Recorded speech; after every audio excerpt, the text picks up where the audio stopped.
Your money is not charity.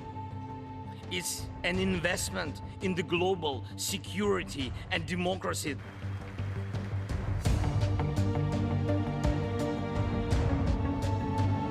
This year has brought so much needless suffering and loss to the Ukrainian people. I want you to know that all the people of Ukraine to know as well. The American people have been with you every step of the way, and we will stay with you. As for the Patriot system delivered to Ukraine, it's not as effective as our S-300 system. At least 2 lakh people have been killed in the Russia-Ukraine war that has been on for over 300 days. And for the first time, Russian President Putin referred to the Ukraine conflict as war and not a special military operation. Speaking to reporters in Moscow, Putin said, and I quote, "Our goal is not to spin the flywheel of military conflict, but on the contrary, to end this war. We will seek to make sure that it all ends, and the sooner, the better." End of quote. His remarks came soon after Ukrainian President Zelensky's visit to the US. Returning from that trip, Zelensky wrote on Telegram, and I quote, "We are coming back from Washington with good results." End of quote. The Biden administration has announced another $2 billion in military aid for Ukraine, including a Patriot missile system.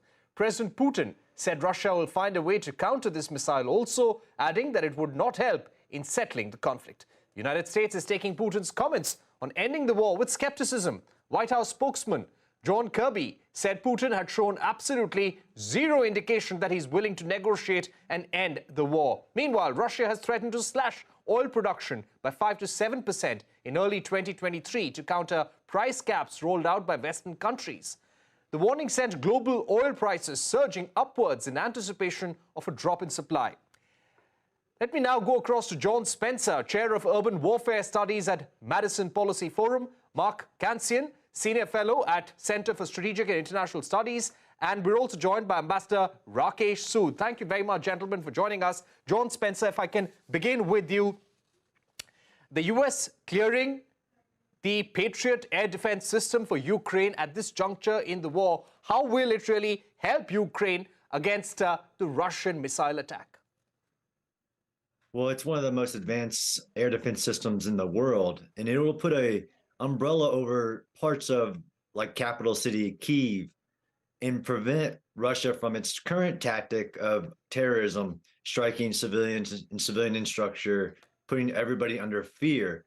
That missile system also integrates with the other systems that are already on the ground. So it just increases the integrated air defenses that Kyiv or Ukraine, parts of Ukraine will have, and limit Russia's current strategy since it can't win on the battlefield. Right. Mark, if I can come to you, the Patriot air defense system, this has been extended to Ukraine as there is a greater risk right now in the Ukraine-Russia war, or has the nature of the war changed? I don't think the nature of the war has changed. Back in October, Russia started attacking Ukrainian utilities, knocked out a lot of the electrical system that's caused great suffering by the Ukrainian people. One of the things that they wanted particularly was air defense. Problem is the NATO and the United States don't have a lot of ground-based air defense left. Most of that was eliminated after the Cold War. Patriot is one of the systems the United States does have in abundance or relatively large numbers.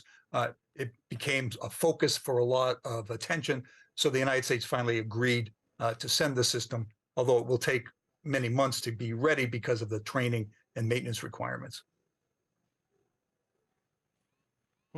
So you're saying that it'll be months before they actually are able to use this air defense system. Let me now go across to Ambassador Rakesh Sood. Ambassador Sood, the Democrats are going to come under greater scrutiny when it comes to giving additional military aid to Ukraine. When the Republicans take over the House in January, do you think things will get tougher? I think so, because as we know, that was one of the reasons why the 1.7 trillion package deal had to be passed by the present House before the leadership shifts in January. As you know, the incoming speaker has already announced that there is no blank check for Ukraine. And I think one of the reasons for President Zelensky's visit to Washington at this point was to ensure that he can keep getting US financial support, also military support in terms of supply of weapons. However, as was already said, it will take a few months before the Patriot missile defense systems, are actually operational in Ukraine, because first they have to be moved to Germany. Then the Ukrainians will be trained on these systems, and then the systems will have to be moved into and deployed in Ukraine. So all that process is going to take a couple of months. I'd like to get in Bohdan Nahaylo, the chief editor of the Kyiv Post, who is also with us on the program. Bohdan, we believe that there was a list of equipment that President Zelensky had gone to the United States with. It also included battle tanks, fighter jets, long-range precision missiles. How happy or how satisfied is the Ukrainian military with what they have got so far? Because the Ukrainian president also told the Congress that this is not charity. Look, I think it's very important to present this properly. I mean, Zelensky didn't go with a vacuum cleaner to get as much as he could and to beg and to ensure that more weapons are coming. Remember, he's also asking for weapons from major European allies, not just the US. This is a concerted effort to support Ukraine. I think he came away in a very good mood. Look, the reception he got in Congress from Biden himself, his own successful speech, which went down very well. He was compared to Churchill, for example. I think this is as good as Zelensky could have expected, even better. Certainly in Ukraine, it's been highlighted as, you know, the best Christmas, New Year's gift that could have come. This unambiguous expression of US and Euro-Atlantic support for Ukraine as it begins a new year. Let's remember 300 plus days of war, right? Almost 11 months. Who would have given Ukraine much of a chance in the first days? And yes, it's not only held its own, it's fighting back, and now it has the very strong shoulders of its democratic allies in the West, unlike those who sit on the fences and preach and teach us how to make peace at Ukraine's expense. Right. Mark, if I can come back to you, there has also been a bit of divided opinion within the United States about giving additional equipment, such as fighter jets, battle tanks, long-range precision missiles. Do you think it's important for the United States to extend some more lethal weaponry to Ukraine at this point so that it can gain a strong advantage, maybe stop Putin from advancing this war and come to the negotiating table? Well, the most important thing is that the United States continue its level of military aid, in fact, aid across the board, to Ukraine. President Biden pledged to do that. Congress has just passed this package, this $1.7 billion package, which includes $45 billion for Ukraine. So this aid across the board, ammunition, weapons, munitions. Let me go back to John. And John, if you could take that question about whether US should be supplying more lethal weaponry to Ukraine at this juncture, what are the risks there? So I absolutely do think that the US should be providing some of those lethal requirements that Ukraine needs to achieve their goal and end this war faster. I think everybody wants this war to end sooner. Unfortunately, Putin's not going to change his maximalist goal of taking all of Ukraine, and doubtful he'd stop at Ukraine. But the Ukrainians, like the Patriot, is a defensive system. They're asking for tanks, ATACMS, planes, and the more the U.S. makes a political decision. Right now, we've fixed the financial and the alliance resolve question. But the U.S. and others still need to make the hard decisions on helping Ukraine with those offensive weapons that it needs to retake its sovereign territory. Absolutely, they need to do that. But there are political risks and concerns about escalating or spillover of the war into either a fight with NATO or other countries. But that, I think, is not the right path to end this war. I mean, Putin has broken the UN Charter. He's broken the Geneva Conventions. The world has to help Ukraine end this war faster. Right. Ambassador Rakesh, Sood, what is the real danger here? If the US does extend these high-grade equipment like battle tanks, fighter jets, long-range precision missiles, is there a strong fear of NATO, of the United States getting directly involved in the Ukraine-Russia war? Right now, they are supporting Ukraine very directly, but they're not there on the war front. Well, yes, because if you notice, what has happened is that gradually the level of defensive equipment that has been supplied to Ukraine has become more advanced. I mean, Patriot is just an example of that.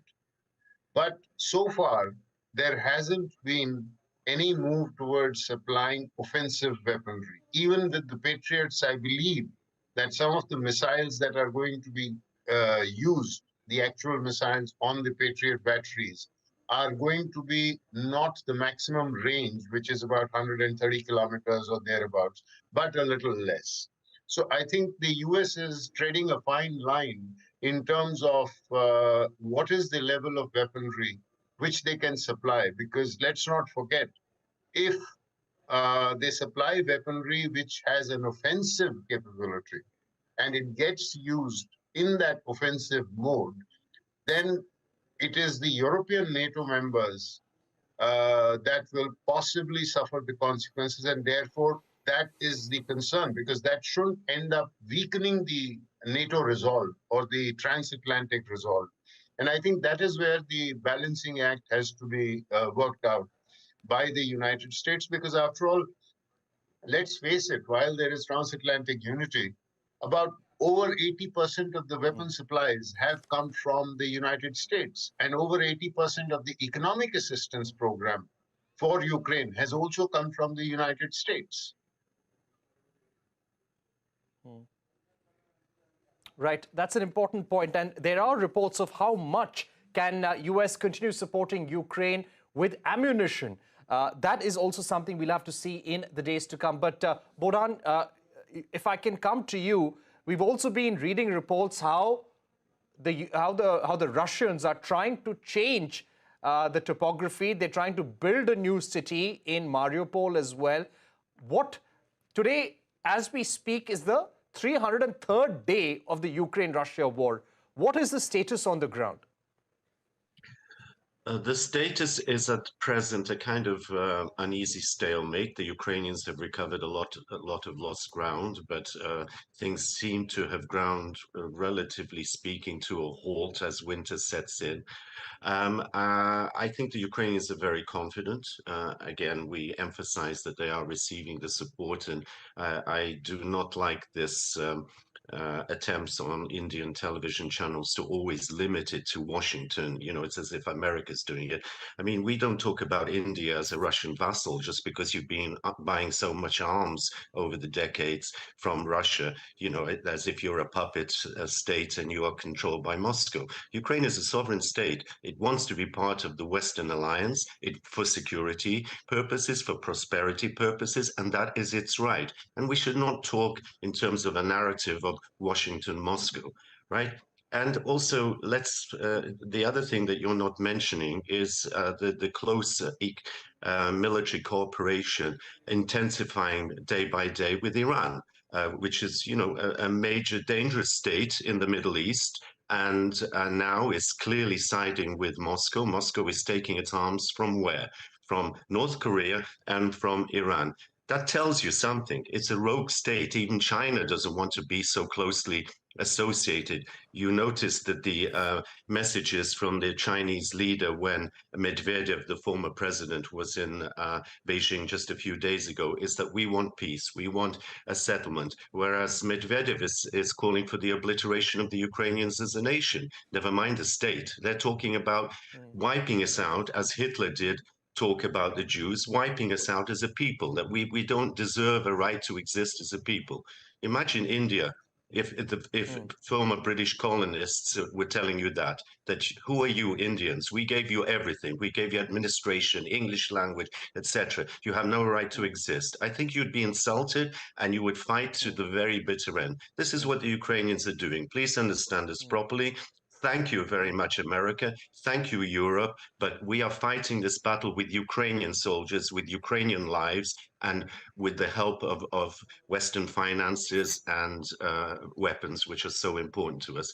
Had the West listened to us earlier and closed the skies last March, last April, we wouldn't be in this situation, and the West wouldn't have been dragged in to the extent it has been. The Ukrainians are quite capable of carrying the fight to Russia. As we see, they're doing it very successfully, and we are poised in the early part of next year to regain more territory and to take back more territory.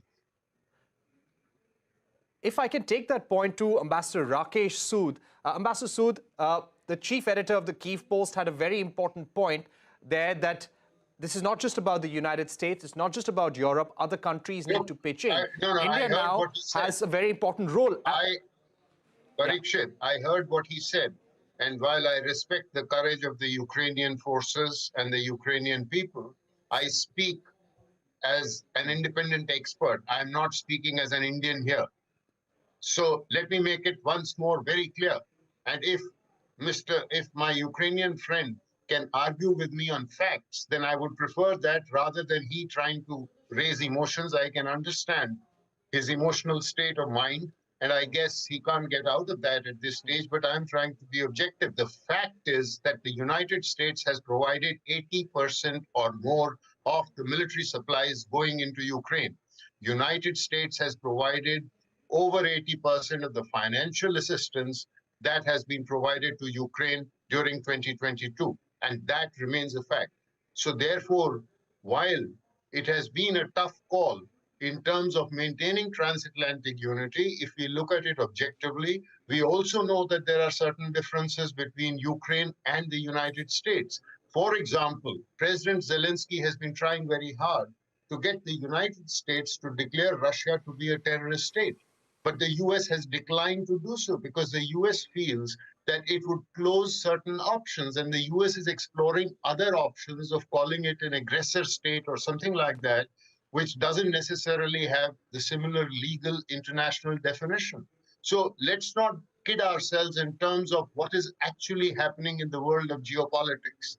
While I understand that it is important for Ukraine to continue to get the support from the Western countries, which it is getting in order to defeat Russian aggression, but there are clear dividing lines, and this is exactly what Putin is trying to exploit. And here we are talking about an analytical program here and not an emotive outburst. Thank you. I'm sorry. Right. On that note, we're going to take a short break. I disagree with this. I'll come back to that. I'll come back to that. This is not an emotive outburst. We'll take a short break. Expert from India, you know, is we'll take a short break. We'll be right back, Mr. Nahaylo. We'll come to you.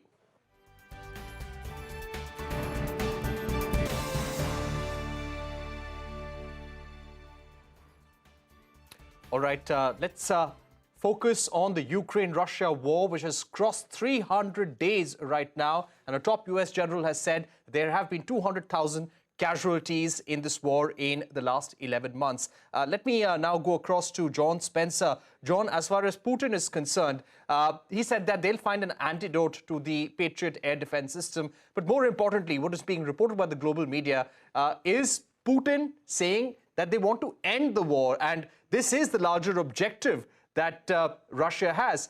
How do you read these comments? I read them as weakness. I mean, the idea that the S-300 is comparable to the Patriot system is pretty laughable. And Putin could end this war at any moment. All he has to do is remove Russian forces from sovereign Ukraine land. And I don't think Putin can. So he's just doubling down. And I agree with our Ukrainian friend that there's 50 plus nations supporting Ukraine. And yes, by numbers, but you have to look at by quantity of a nation's capability, like Poland, Estonia, Finland. and the aid that they're giving. And this is where Putin can't win. When Ukraine has 50 nations supporting it to defend itself, Russia really has no alternative here, although it's going to continue to allow Russian soldiers to die. And those numbers, while I understand them, Putin is destroying the Russian state, not just militarily, but economically, diplomatically, and information-wise.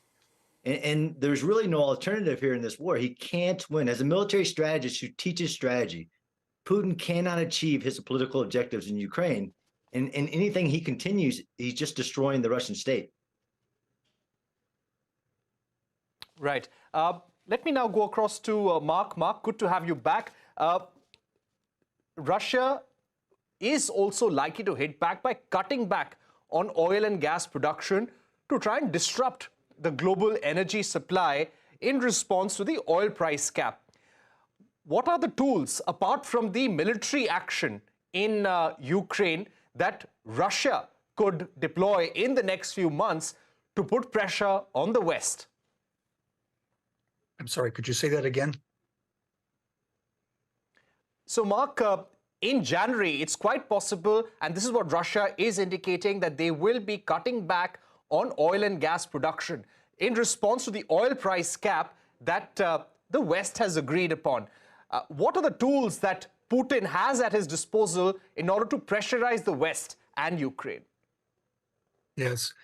Well, Putin's strategy is to outlast the Ukrainians. He hopes that the Europeans will buckle. That is the combination of high energy prices, inflation, recession will cause the peace parties in Europe and the United States to demand negotiations and an in-place ceasefire, which would be, in effect, a Putin win, because he would retain the territory that he has already conquered. He has several tools at his disposal. Of course, oil and gas is the main tool, and he's been using that aggressively, squeezing supplies, increasing costs on the Europeans, and pushing them into an inflationary environment. The Europeans, though, have responded. They have large reserves of energy that will probably get them through the winter. People worry about maybe next winter, but that's a long way off. Lots can happen there. Putin has been trying to use diplomacy, of course, with neutral countries and trying to break sanctions that way. That's had a little success. He's also been trying to get weapons and support from other countries, and of course from Iran, North Korea have been the most visible in that respect. All right. Unfortunately, we've run out of time, but Bohdan, Nahaylo, Mark Cancian, John Spencer, Rakesh, Sood, thank you very much for being with us here on Global Eye.